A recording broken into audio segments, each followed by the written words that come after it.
Okay, everybody, I think we'll go ahead and get started. This is a WaterSmart Drop by Drop. This is a program offered by the city for water education. My name is Leslie Grazer. I work in the Public Works Department. And this is actually fun for us because this is a new topic for this year. So as we were building the program for 2019 last year, we said, yep, it's time to add in the recharge and recovery. So I hope you enjoy this topic as a new one and maybe give us your feedback down the road or later today. Our quick housekeeping is that, yes, you can always bring your lunch. So if you're here for the first time, just know that you can bring your lunch and the library is okay with that. The usual cell phone message, we are videotaping. So if you missed one of our programs and it will be available on the city's website. The purpose of WaterSmart Drop by Drop.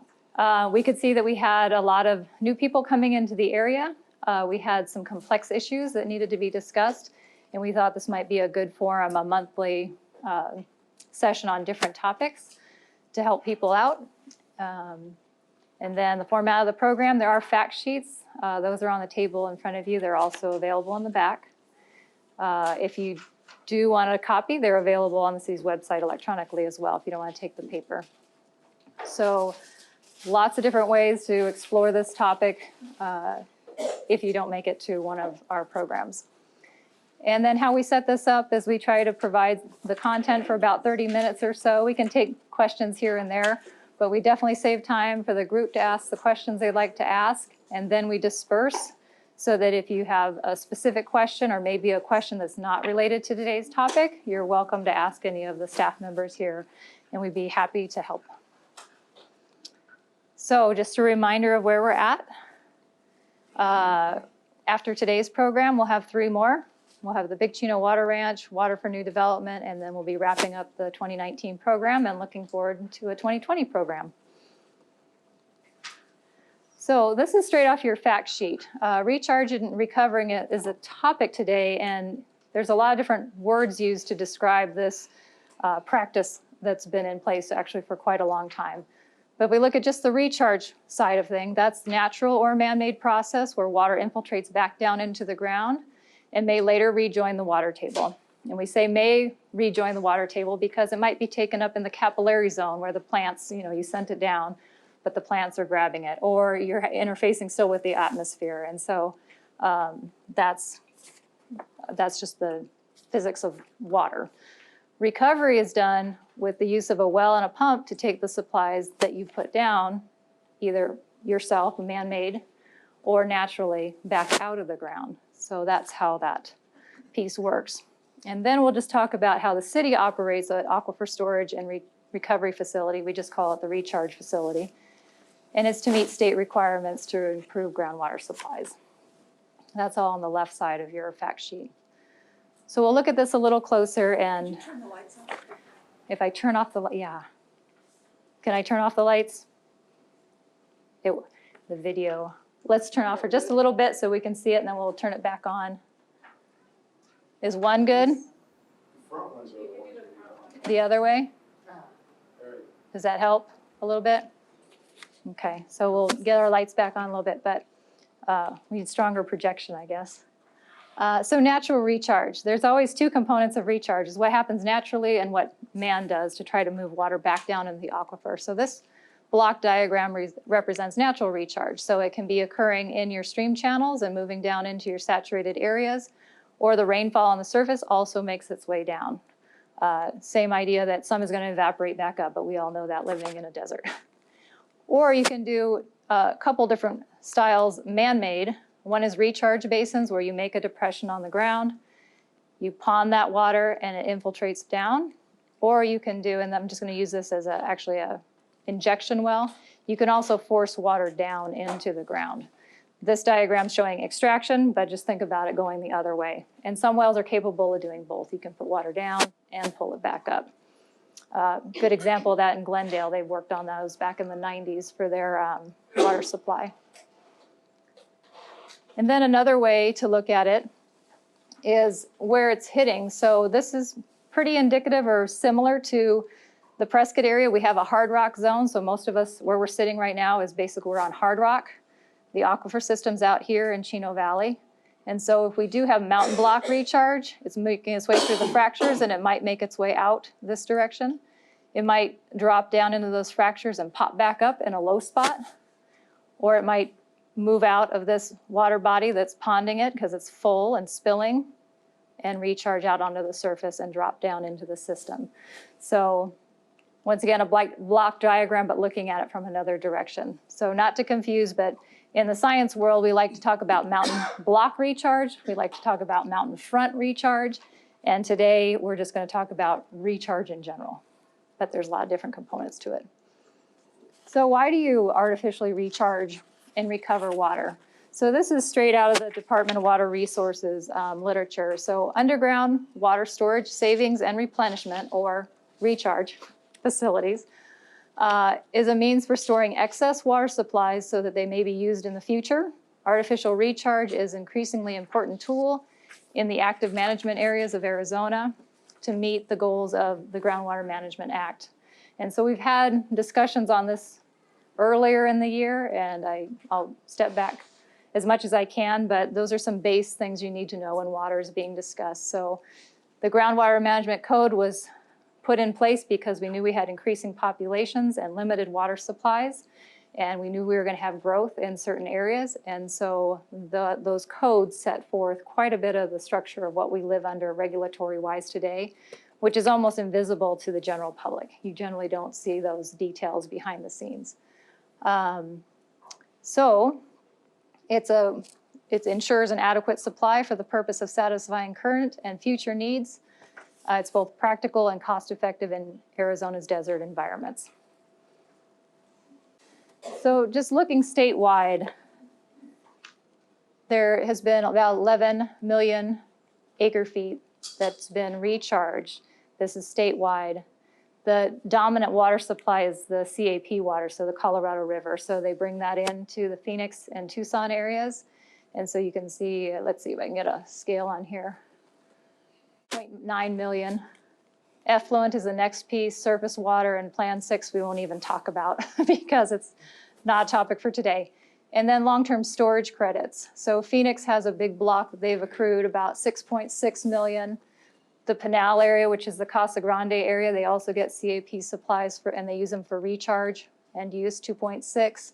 Tucson 1.5, and then in the Prescott area 0.04 is what we have. You'll also see that it accumulates over time, but you can see that a community such as Phoenix, Tucson, who has Colorado River supplies, and the intention was used for recharge, some direct use, that's where they've been banking their supplies over time. Sorry, can you clarify what those numbers are? Are they acre feet? Oh, it depends on the graph, and we'll have this up on the website. So this one is in million. This is credits earned. Right in here. So what is 1 credit equal? 1 acre foot. 1 acre. Thank you. Sorry. It's a very obvious question, sorry. And the purpose of the slide is just to show you how it works across the state. So it's no surprise we're a smaller AMA. We're going to have a smaller number. Okay, so let's move on to the city's recharge facility. This was an aerial view while they were doing the work on the wastewater treatment plant. So this looks a little different now. But the general idea is that you have water basins or basins for spreading the water. There's a collection of 4 here, 2 up here, another one that gets used sometimes over there, and then a very small one right there. So it really depends on the land mass you have to work with. Prescott Valley would do it differently than the city of Prescott. You've probably heard some of my talks before. This is Granite Creek right here, and this is the airport runway right in there to get yourself oriented. So what we found for the city's recharge facility is that it was sited really well. That takes in the water, and it generally is no surprise to me because there's probably historic meanders, just more soil types that will take up the water better than say on hard rock. It's gonna perch. So the city's been very successful with this. This has been running for decades. And sometimes you worry about clogging, the soil's clogging up on you. The city hasn't had that problem, but there's also regular maintenance that's required. A little side note too is, and I apologize, I know we've probably talked about this before in other venues, probably when we were talking about groundwater management, but these facilities have to be permitted. So we have to have a facility permit. We have to have the types of water permitted. We have to have recovery well permits. And all of this water movement has to be reported back to the state on a yearly basis. So we'll go into the two types of water and how it's moved. So the city of Prescott, as I showed in the earlier slide with the state, there's Colorado River supplies. Those are not available to this area. So the city's been using Sundog Waste Treatment Plant and Airport and moving it up to the recharge facility with the runway being, right in this area up here. The other ones is taking Watson and Willow surface water supplies and sending it over to the recharge facility. So the bones behind that surface water is that water used to be moved off the reservoirs into the Chino Valley area for growing agriculture. That was the economy that drove the area for quite a long time. And so when the agriculture started to decline or decrease, different things were going to happen, the city was able to finally negotiate the purchase of Watson and Willow, not only for the land, but for the water rights as well. So because they used to move that water by ditch out towards the airport and then continue, I'm going to send you up to the roof, out to Chino Valley, a lot of that infrastructure was already in place. And that was another just very nice thing that happened and came together for the city and the area. So that's the two water types that the city uses for recharge, and then also how we get it there. These areas, as it does show that they do connect here, and then from this point on, it moves by a pipe. So the city invested in upgrading that pipe. It used to be open ditch, so you'd have evaporation losses, and seepage. When you pipe it, you have less losses. So, should we hold questions till the end? Either way is fine with me, as long as we make sure we. Do you want to throw one out? Yeah, you've got a permit that requires you to monitor your effluent from the treatment plants. Right. And then that's going to the recharge basin. Water from the lakes, they're not monitored, or are they monitored? They do, yeah. And where would they be collecting that? The sampling from permit is that we collected at the recharge facility. So and I believe a combination of the two? Both have to be monitored. Separately? Both supply types, yep. And you do that? Absolutely, yeah. Because if we did have something, pop up in this area, we need to catch it and we would be forced to stop recharging. So, yeah, every year. And luckily there are people working 24 hours, 7 days a week and collecting all the data that is required by the state. Because we do want to, if there was a condition where we had to halt the recharge, we would halt it. So how is it looking? So if we go back to, this is 2006 here, and the graph is showing the volume in acre feet on this axis and the years over time. So we have 2006, it's just by year 7, 8, 9, 10, all the way to 2018. The blue bars are showing the surface water delivery, and the red bars are showing the effluent. So we can send both water types to the facility at the same time.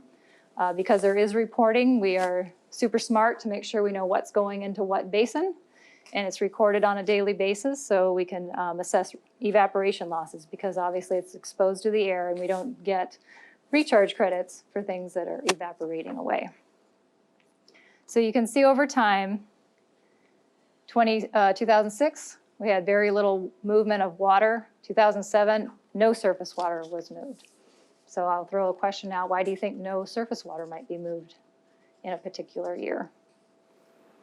Infrastructure, no rains. So that was a very dry year.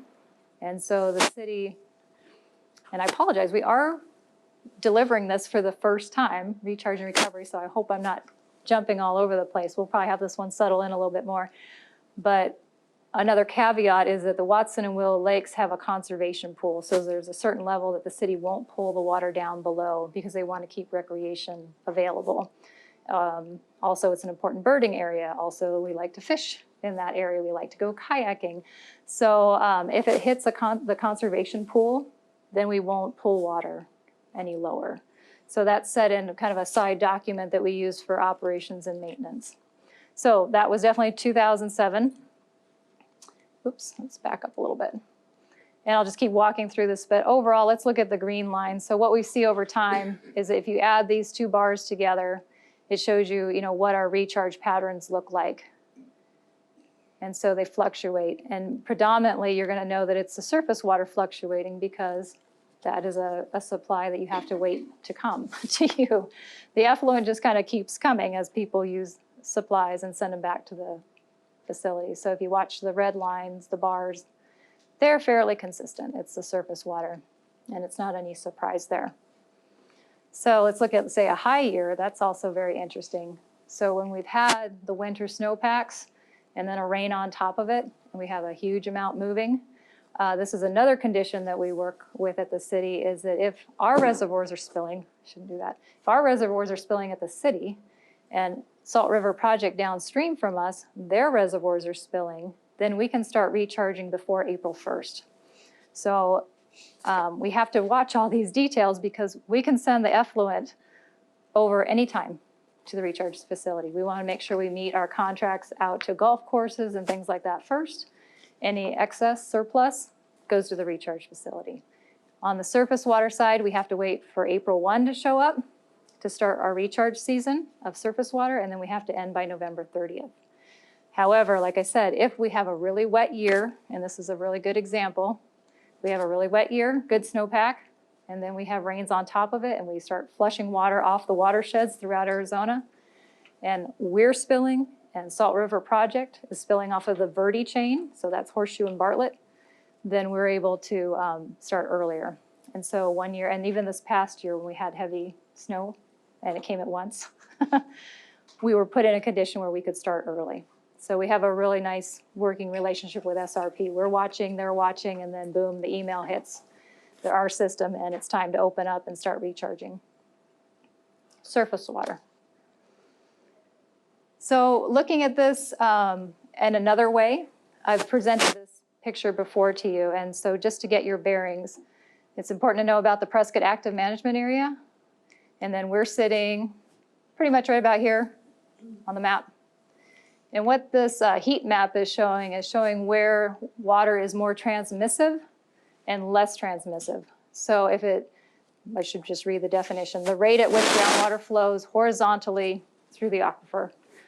So if we're sitting in a hard rock area, oops, let's back up. If we're sitting in a hard rock area, it's saying that the water's not going to move as quickly.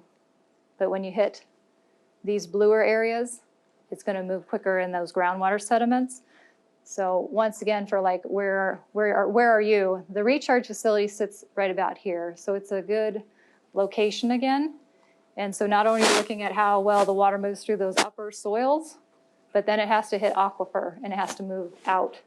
And we know that gravity and physics work. And so the outlets to this part of the basin move north towards Del Rio Springs out near Chino. And then this part of the basin moves out down towards Dewey Humboldt. So this is a question that always comes up. Well, how fast does it recharge? What does it look like? This was taken from we did a presentation to our council probably about 2 months ago, and this block diagram was introduced there as well. So what it's saying is that you do have recharge that occurs on the land surface, natural recharge, like we mentioned. This isn't showing any man-made, but it's very similar.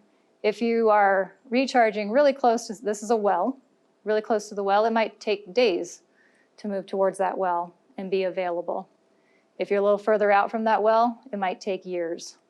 If you want to know if it's getting down into your lower aquifer unit, it could be, this is the following line here, centuries. And if you're trying to you have a 3-layer aquifer system, it might take even more time, so that's a millennia. This is a diagram that's produced by the USGS. And so they look at what recharge rates look like. If we take the stream, same idea. If you have flows coming off of the mountaintops here and it's moving through hard rock, You have to get past that hard rock, and we got to get out to Granite Creek where it's starting to hit the plains, the open areas.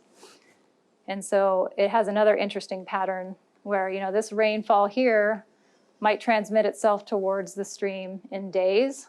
A little further out might be years. If you're trying to get it down, it might be centuries and then millennia.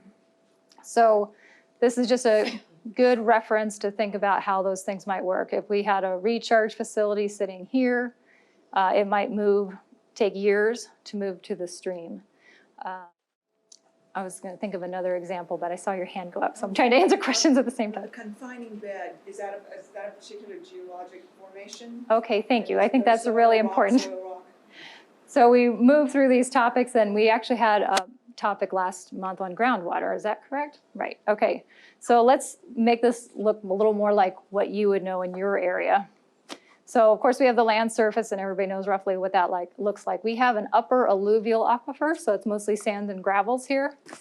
And then we have a confining layer, but it's not a hard and fast confining layer, so it doesn't prevent movement, is what the scientists say. And then we have a lower volcanic here.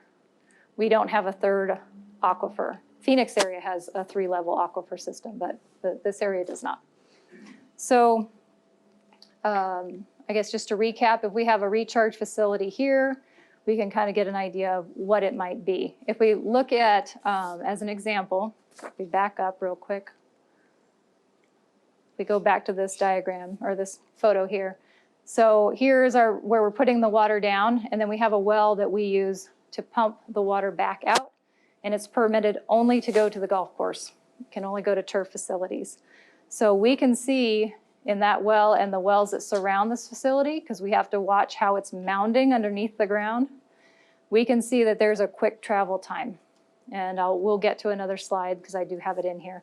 But I'm sorry, how deep is the well at the recharge facility? I believe it's about 450.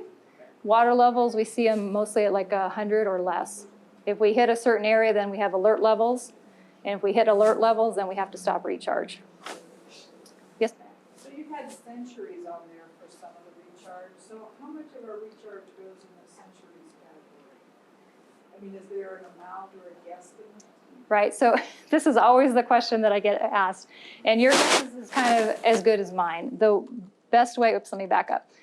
The best way we can usually look at this is through an integrated groundwater flow model. And so the Department of Water Resources looks at that, where they look at all the water level measurements. They look at where not just we're recharging, Prescott Valley's recharging, Chino Valley has a small recharge facility. And it'll be dependent on where you are on this land surface.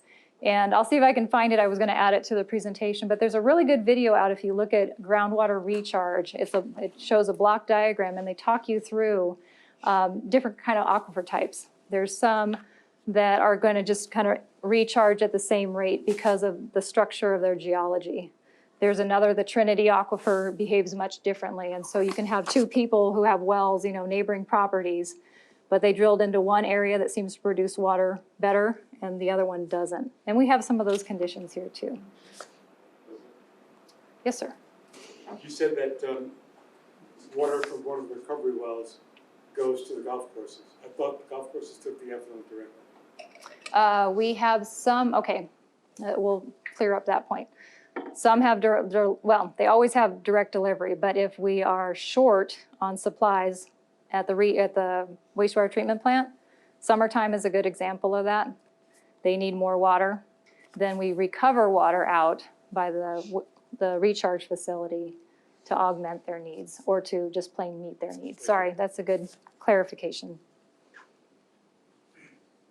Okay, so we brought in this diagram because the question is always asked, how fast does it go down? So you have to get through the soil horizon, and we have some additional data on that. We'll get to that slide.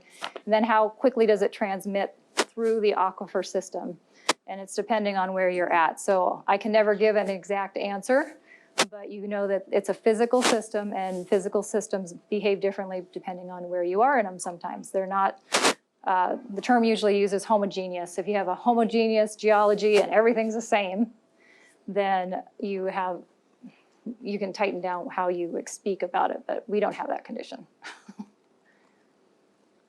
I'm going to skip ahead for a moment. Oh, I was going to say, it looks like I actually left out. I'll just speak briefly while we're on this. So I had a slide. Oh, I'm sorry. Yes, sir. Which of those aquifers are considered us to be? I mean, you have the unconfined and confined. So the little Chino, big Chino, which type is our situation? So what we're looking at, we're in the Little Chino Aquifer. The Little Chino Aquifer consists of an upper alluvial unit, somewhat of a confining unit, but not a hard and fast confining unit. And then there's a lower volcanics. And so this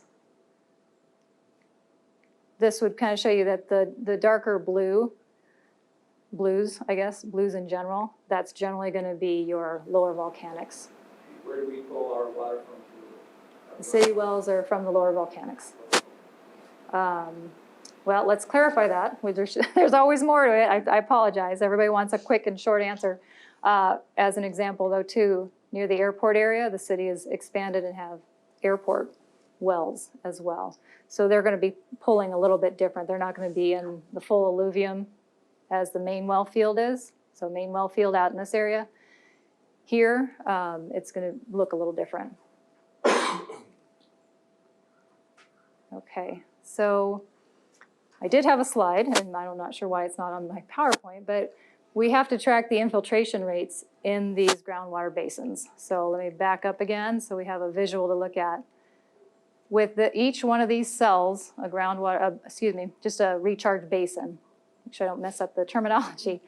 Each one has a staff gauge in it, and there are city personnel that occupy this site all the time.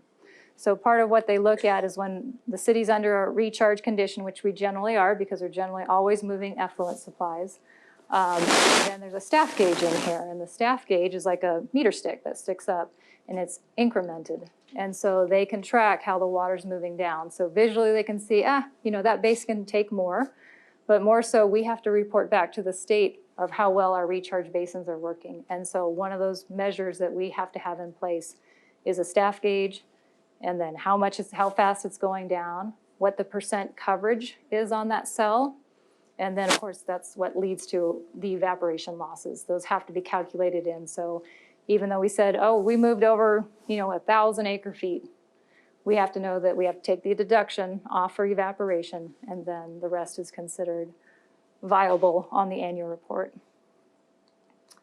And we're getting really close. Yep. Wrap up. So there are a lot of questions. This is unique to the area about permanent recharge and what that actually means. So if we just step back higher level first, in the recharge facility, all the permits that are related to operating a recharge facility and recovering that water, we have two separate permits. One is a long-term storage account that's recoverable. We can bring that water back out of the ground and use it. And the other one's non-recoverable. And the city's had that long since I was here. So I'm thinking probably about the 1998 time period when they had their first permits issued for recharge. They had this idea of a non-recoverable permit and a recoverable one. But in 2005, or 2004, 2005, there was a voter initiative that said any increase in the corporate limits of the city of Prescott by annexation that equals or exceeds 250 acres, and then I had to cut a piece out there, includes a requirement that all effluent generated by the new development in the annexed area will be used, for permanent recharge. And so if you step back in time, and if you weren't here, you wouldn't necessarily know this, but at that time, the city was looking at bringing in the Big Chino. And so those are supplies from the neighboring basin. And so if those were going to be brought in, the voters wanted to talk about, well, can we put some of that to permanent recharge? So that condition actually, this went into city charter in 2005. And basically what it's saying is, what this diagram is showing is that we put the water down at these recharge basins and we have to track all the numbers, but we can't pull it back out. When I file the report on behalf of the city, I have to put it into the filing side that says, okay, that was an annexation area of 250 acres or more. And this percentage is how much, because we know of a meter coming out of that neighborhood area, this is how much has to be identified for permanent recharge. So that started in, I believe, 2016. That would have been Granite Dells Estates. They met those requirements. We put meters in place so we could track the effluent or the return flows out of that subdivision. And then we also worked up a backup method because it never fails, right? Meters are mechanical, and if something fails, then you better have another way of calculating it. So we can work through a set of equations that we looked at billing records and things of that nature. So this is a component that is driven by this community. You won't necessarily see this in another community. So it's important to know what that means. So there are some supplies that we will be taking out, but there's a block that we won't. And so we're at about 71 acre feet or so that have been put down for permanent recharge. The next development is going to be the Saddlewood, the Granite Dells Estates, or excuse me, the Deep Well Ranch area. Those are the next ones that are going to be coming in and being put to permanent recharge. And that brings us basically to the end. So you've had almost a whirlwind tour with lots of different directions on this recharge. But the bottom line is when somebody wants to talk to you about recharge or you want to discuss recharge, there's two components. There's natural recharge that happens off of our snowpacks, our precipitation, you name it. That's natural. It's in the creeks. It's moving down into the aquifer. That's natural. The man-made processes are when we put water in a special area to have it recharge. And these are things that we do through state laws. And another example would be an injection well. You can force water down into the ground, and Prescott Valley is working on a project like that right now. Recovery, of course, is the opposite. You're taking it back out. So you have to do that with a well and a pump, and you take the water back out. That was either naturally put down there or you put it down yourself through a man-made process. And the city operates a facility out at the airport area. As I said, over time, watching the records and such, it works very well. It's impressive that it works so well. Questions do come up sometimes. Well, let me see if I can back us up. This is pretty good. So what happens if you put this down and it's mounding underneath the facility? Is it peeking out here in Granite Creek? So then you lose it. Are you really recharging? And so here again, permits speak to these things. It's called daylighting. So if we see that we're developing a high mound underneath this facility and it's showing up, because you would expect the gradient is to the north. This is to the north. If we see it occurring downstream, then the Department of Water Resources says you don't get credits for that. So that makes us change the operation plans at that facility. So most of these, go ahead. Does that actually happen? We have not had that condition. Okay. So, but you have to watch it really closely because you think you might have daylighting, but you're just having a wet period. And so when there's been concern, then, we've stopped and documented it because it's important. We have to operate in accordance with our permits. So if there is a question, then everybody stops and we check and see what's going on. It is a little tricky because downstream there is an old sand and gravel pit. And so we have to watch what's going on with that too. So that's your whirlwind tour of recharge and recovery. But I wanted to let you know if you're interested, on the back table, we brought just a few things for you. There's a real basic fact sheet from the Department of Water Resources about underground water storage, savings, and replenishment, which will just say recharge. And they have a nice description of that, and you can go online for more information on that one. This area has what's called a fourth management plan, also produced by the Department of Water Resources. So it tells us how we're going to reach the goal of safe yield. And to look at this, it has to be comprehensive and includes documentation. This is page 2-7 on net recharge. So if you want to look at it, how the state agency is viewing it, that's available on the back table as well. And then I know that we have a whole range of people who are either just starting to talk about these things or have been talking about them for years. The University of Arizona Water Resources Research Center produces Arroyo. It's a publication, and they have a whole publication on Arizona water banking, recharge, and recovery.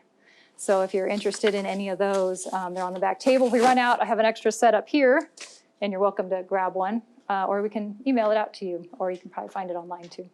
So thanks, everybody. we can take more questions if you have more questions, or, yes, ma'am. You mentioned very briefly about Prescott Valley. Where are their recharge facilities, and do they do as good a job as Prescott? Putting me on the That's a spot, huh? loaded question. So Prescott Valley does have, they've worked on some different things because their upper soils are different than what we're working with. So luckily the city decided hopefully this won't make the long story short. The city's recharge facility was part of their wastewater treatment plant, and it's been sited there for a long time. When Prescott Valley, a newer community, became active in these kind of things, they did build the same thing, recharge cells, and there is some difficulties because there's clays over in that area. So they're challenged by their geology. So they've also looked at, and we didn't get into this, so I'll try to explain it really quickly. The state looks at either a constructed facility, which means you dug the hole and made space to run a recharge facility, or they looked at managed. A managed recharge facility is something that Prescott Valley also had, and they still try to use it, but that's within a stream channel itself. And so you put in like T-levees to move the water in a sinuous way and slow it down so it'll recharge down into the aquifer. So the challenges with managed recharge facilities is that you have a big storm and it blows out your internal like T-structures or whatever you're using to slow the flow. And then you have to wait for everything to dry out so you can get your heavy equipment back in and not mess up your 404 permits. We won't go into that today. And so then your other option, your third one, and they've had this in the past too, is a ASR well, aquifer storage and recovery well, sorry. So they have wells that they can force treated supplies back down into the ground, and that's near Mountain Valley Park out there. And they're drilling a new one now, and I think it's probably already tested. And so they're gonna try again. So here again, nothing's perfect. You try to find the most easiest way of doing these things that has the least mechanical failure possible. So that's why recharge basins generally work well. So they're looking at this aquifer storage and recovery well, and what the challenges you have with that is clogging. So if your well clogs up, then it's hard to put those supplies back down, and that would be like algal growth and stuff like that happens. So, sorry, yeah, you asked the question, and then there's always too many details, right? No, just kidding. Yes, sir. I'm curious about the role of observation wells in different locations. There's some right around here, and we obviously have some intermittent surface spring flows. What's the local water right under our feet doing as part of this aquifer component? Is it part of that front of a mountain flow, perhaps underground? Like right here. Yeah. Right here. So right here, I would say that you're basically on fractured hard rock. You're on the mountain front. So we can jump back to that slide if that helps. Some of these are new terms. When you've probably been talking about this or working on this as many years I have, I need to back up. So this is what you're asking. So yeah, Prescott's more of a mountain block. So we're sitting kind of on the mountain block, but we also have mountain front. So mountain block is, okay, so the snow comes down and it sits up near Goldwater Lake, and there's fractures and it moves its way down. And so it's working in fractured areas. So there's crevices, cracks, things like that. If it starts to flow off, then that's your mountain front recharge influence. So then the creeks in the area, those are part of what we look at for mountain front recharge. And then that extends, Granite Creek, if we use that example, flows all the way out towards the Chino Valley area. And then Chino Valley is more just kind of that standard recharge area. So if we look at observation wells, and I tie it more so back to the recharge facility itself, is we want to monitor those. The activities of us putting water on the ground and having it infiltrate down, it creates a mound generally, and then it moves off. Observation wells are obviously used for other things too, but I think maybe you're getting at is groundwater levels. So I might be able to give you. Measure right here on Grove Avenue where it's C2. Yep. So the state of Arizona has a team. It's their basic data team. They go out and measure any available wells to figure out water levels, and that's how they create water level maps of this whole area. So you can use a pumping well for an observation well, but it's going to be fluctuating because you're running the pump. So like when they come out and check the city's pumping wells, they have to be shut off for 8 hours. So that's why we fill tanks and get everything situated, and then they can, we have a static water level, not a pumping level. I want to make sure, Doug, sorry, and then, yeah, I know you had your hand up. I just got back from a trip to Spain, and they gave us a tour of a small town with these caves that people live. And somebody asked the question, do you ever get water leaking through? They said, through 5 generations living in the cave, there's never ever been any water come through. And they asked me why. They said it's all clay above them. It's 25, 30 feet of clay. Yeah, so it's shedding the water off instead of having to go Yeah, down. And so, based on computer visualization monitoring I've done of the Little Chino based on well logs, we do have a lot of clay in the Little Chino alluvial unit. And it's reflected in the fourth management report and other ADWR reports that they show a very, very low conductivity for the upper alluvial, whereas the lower volcanic unit has much higher now. Right, And so that's the reason why infiltration does not occur too much on the plain outside of Granite Creek. And the University of Arizona has videos in which you can see how water infiltrates into the ground. And as it's infiltrating, it's really ionic attractions that really dictate where the water goes, not so much gravity. So Granite Creek, where we have the sands, deep sands going down to lower volcanic, that is so precious to this area, because when we get flood flows that go all the way through the basin, like some years, ADWR is estimated we'll have 40,000 acre feet of recharge. But when that's not happening, when the water's staying in the reservoir, then very low. So I thought I'd just mention that. yeah, and that's an important point because with the groundwater flow model, and that's how you integrate everything, is try to piece it all together through a groundwater flow model. And, you know, the city's never going to have I use this term a lot, a bench deep enough to do groundwater flow modeling, you know, and be running around getting water level measurements. That's why the active management area is in place. And so what you're saying about Granite Creek, it really is the artery into the aquifer for us It's the heart here. of the system. Right, and so that's on their 4th model run when they not rebuilt, but they always upgrade the models with new data, is that they started putting those flood fluctuations in it. And so they put a pulse in and showed how that affected things. So yeah, this is a very interesting topic. There's many different pieces to it. And so, yeah, we could talk about it the whole time. So I'll jump to you and then I'll jump back. This is just a basic understanding I need, maybe everybody else gets it, but I can understand on the natural recharge and its dependence upon your weather and rainfall and so forth. I mean, that's sort of direct relationship. But the effluent that the collection of effluent, you showed a fairly dramatic decrease from 17 to 18, and I would expect that effluent would stay, I would expect that to kind of stay level. That's your sewer collection and so forth. I don't know why there's a decline. I understand the decline of rainfall, but I don't understand the decline of the collection of effluent. Okay, so. So what we do have is that our sewer collection systems are, the older stuff, is generally in the creeks. So when people built sewer lines way back when, blasting, of course, wasn't fun, so you generally have them in the creeks.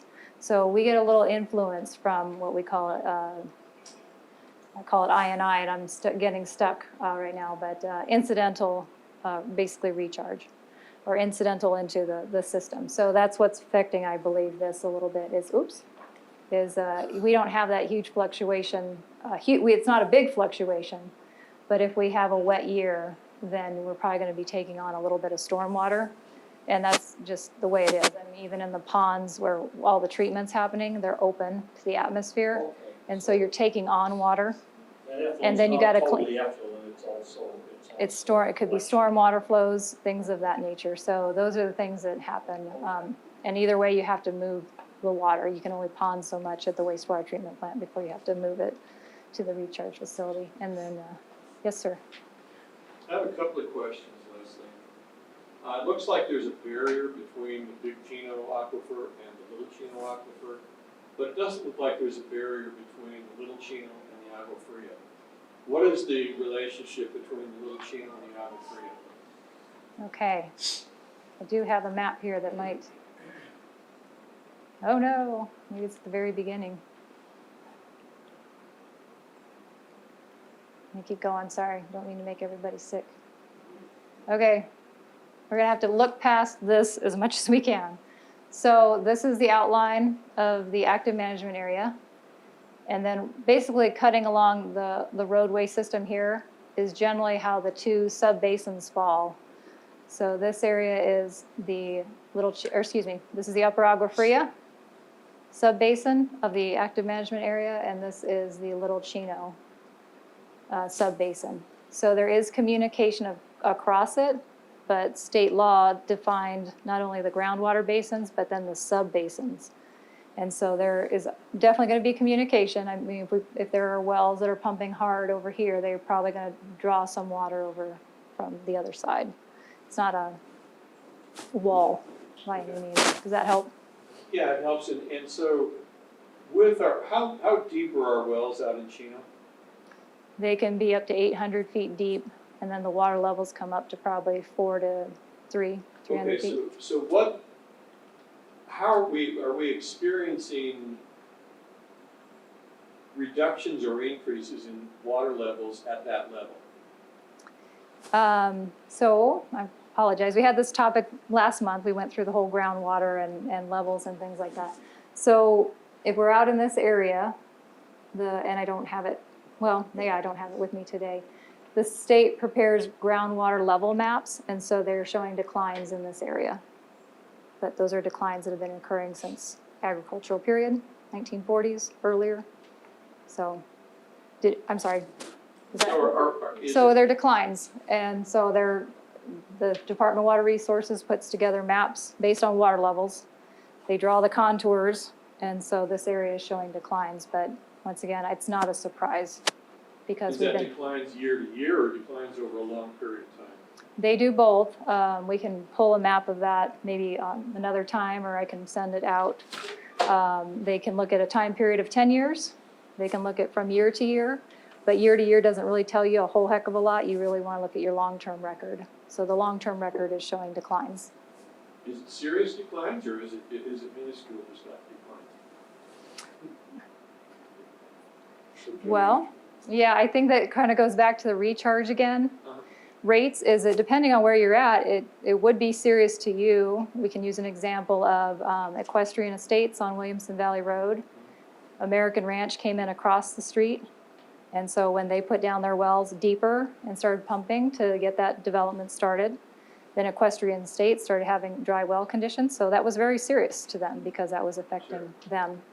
If we're having declines but we're recharging and helping offset, I mean, the bottom line of why we have an active management area and why we were trying to reach safe yield is to balance ourselves out better. So yes, is it a serious condition? Yeah. Do we need to be talking about it? Yeah. Do we need to be paying attention to it in the long term? Yes, because we want everybody to do the best they can with water supplies. I'm going to guess you are next. And then we're going to probably have to close up, so everybody has 10 minutes. Yeah. On the back sheet here, it says our surface water treatment has a cap of a certain number of acre feet a year. We went over that number in 2017, but why is there any logic behind putting a cap on that water if we've got it to recharge? A cap on effluent or It surface says, water? I think you're probably saying from the surface. reservoirs, it's Yes. a maximum of 3,000 acres. Okay. Yeah. This is a fun one. Let's talk about this one. So the reason why there's a limitation on how much we can move off of the surface water bodies, because there are downstream water right holders. And so if we take more water off than that to them, and state water law, is that we're impacting their surface water right. So we are capped, we stay at 1,391 as the amount that we move over to the recharge facility, but that's not the city's full right. The full right is 10,500, maybe 800. I'd have to check my notes. So the two water bodies, Watson and Willow, combined, we have a water right of over 10,000 acre feet. The choice has been that the city decides to keep a conservation pool because the voters bought those reservoirs not only for water supplies but for recreation. So we could move more if the city decided to change their policies on how much water moves from the reservoirs. and that's an opportunity. There could be an opportunity that we'd have to open up an old stipulation and judgment that's with the Salt River project that allows us to operate those, move those waters at any time, and that could be beneficial to the city. And then we'd also be looking at the city's, this is getting crazy, I apologize, too many terms. The city's water portfolio, that's known as the decision and order of assured water supply, that 1,391 is what we say we're able to consistently produce, because surface water is flashy. There had to be an averaging to say how much can you actually move off those reservoirs, you think, into your recharge facility for use. And then we get to another last point, and then I'm going to stop, is that surface water has to be recovered the same year it's put down. So we have one more element that the city's operations staff has to be aware of. We can put the effluent down and bank it. The surface water, it's a use or lose. And so if you put it down one year, you have to also pull it back out. So we're watching our pumping so that we can offset the pumping with the surface water side, because that all has to be reported back to the state. So yeah, we could do this like for a couple days. So I think we better wrap it up. And if you do have questions that you want to do, so you can ask your own questions, Leah Hubbard, raise your hand. She can answer questions on water. And then we have our environmental coordinator, Matt. He can help with some of the watershed kind of ideas. Same thing with Oren in the back. He has stormwater expertise and surface water and lots of different expertise. And Gwen, she's also from Public Works. So we're happy to answer any questions. I hope this was a fairly good presentation for recharge and recovery, but let me know. Contact us and say, we'd like to know more about X, and we'll do it next time. Have a good day.